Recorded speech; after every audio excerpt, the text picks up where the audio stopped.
You want to say anything to anybody? Hello. Hello. Oh, Lord. Can you? Oh, I see that. Okay. Yeah. This is the Deagle website. I've referenced to you before, and I don't know if you ever went it, but here. No, I've never been there. Wow. Okay, this is the 2025 forecast for the United States of America. Today we have a population of 327 million. Yeah. Look at the forecast for 2025. In 5 years? A Look hundred at million? it. 100 million? Yeah, No, wait a minute. Wait a minute. You're shitting me. Wait a minute. We're at 325 right now, right? there's Dude, 327 right there. yeah, 327. Yeah. to 100 million. Now, a Dude, lot of that's a limit. people, this came out last year, and a lot of people got very upset when they saw this because the rest of the world, like if I go to China, Yeah. right? If I go to Theirs is China, bigger. They're all bigger. none of them are changed. Okay, Go like look at China. Look at that, 1.38 1.3 million. billion. Yep. Yeah. Okay. Look at their population forecast in that Holy shit. 1.358. Go to Okay. Brazil, for example. Go to Brazil, for example. You in Brazil, Brazil. 207 million, 207 million. 210. Oh, Jesus. Yep. We'll go to I'll just pick a random country. Go to Russia. I don't know. Mexico. okay. Do Mexico. We'll do Russia. I like the Mexicans. 142 million. 142 million. I love their food, by the way. Mexico. Beautiful weather. The people are adorable. The language is pretty. Yeah. Okay. 125 million. Señoritas. 125 million. So it's not Holy showing. It's not. Now my theory was Holy different. So this was in 2017. This came out. Oh, my Caused God. upset a lot of people. Absolutely. What are they saying, man? You're talking about 2/3 reduction.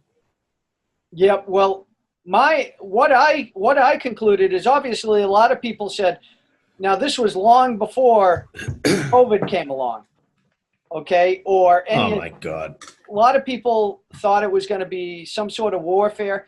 My conjecture was that that people left the country, kind of like Ayn Rand said. You know, people just picked up and left. But I don't see an increase in population. Yeah, but dude, I could see some people for problems and being fed up with whatever leaving. But dude, you're talking about. Turn on your camera, Dan. Sorry, you're talking about 70% leaving. 2/3 are going to leave. Really, just 2/3 of your country are going to leave.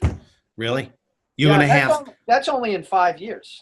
You're going to have 200 million plus expats in 5 years. So 20 divided by 5 is 4. So take an average. So you're going to tell me for the next 5 years, we're going to have an exodus of 40 million plus a year? Expats, 40 million plus. I don't think so. How's that going to work? Well, even if That's scary. right, obviously they're insinuating that 227 million people are going to die is what they're insinuating. Yeah, I know what they're insinuating. And I'm being facetious when I say 200 million plus in 5 years is about 45 million a year. So I'm being facetious. So the plan is for 45 million people to deport themselves, if you will. Really?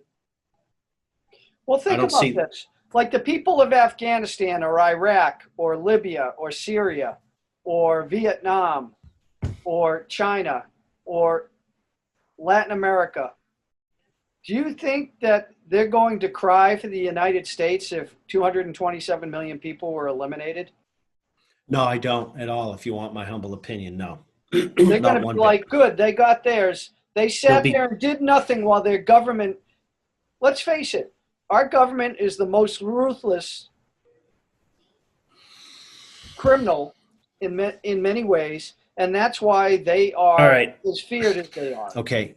I got to go in a minute, but yeah. Let me just say this. For 227 million to depart, if they're anywhere accurate at all in that vicinity, I mean, you'd have to be either dropping massive arsenal in the streets or like mowing people down. Like day after day or something, right? Or I'm just saying. Or what? Or there's a chemical attack, or the grid goes down and people freeze to death. Right. Say this happens in the wintertime. How many millions are up in the Northeast? You know? Yeah. Where are they gonna go? If you can't fly someplace, all of a sudden the borders are closed. When judgment comes, that's why I say, why would anybody believe that God is looking out for the United States? We have not, in our lifetimes, this country hasn't done anything to justify goodwill. It's all been ill will. It's all been win-win or win-lose relationships. Just win, baby. If it means killing somebody else or subjugating somebody else, as long as they walk home with the spoils, that's all that matters. Smedley Butler talked about this 100 years ago. And that was happening 100 years ago, and it's been happening since. Most people don't know who he is, man. I would venture to say most people serving today don't know who Smedley is. All right. All right, so we made it through 2 pages, I think.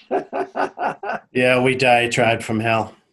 But all this stuff, I mean, it just brought up all these things that seem to kind of intertwine. So well, it is all connected. Yeah, it's connected to your point. Energy, like this book says, energy, money. Okay. Absolutely. They're all interrelated. They're not mutually exclusive or whatnot. They're all interrelated and dependent. And when you control the money supply, essentially like Rothschild figured out, that then bridges into the food supply. That then bridges into the energy supply, all the basics you need to get by. And then when you factor in that we're no longer an agrarian society, that is, most people don't know how to hunt anymore. They don't know how to fish anymore. They're all dependent on the system. Well, What does that mean? That means they can control you that much easier. There you go. That's where I was going with it, precisely. And that's what's been happening the last 100 years. Slowly but surely. Yeah. I mean, if you're self-sufficient, or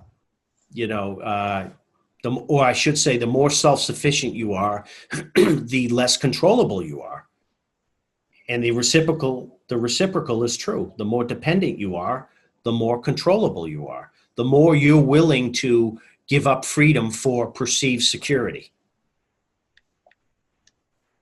I'll leave it on that note. Live long and prosper.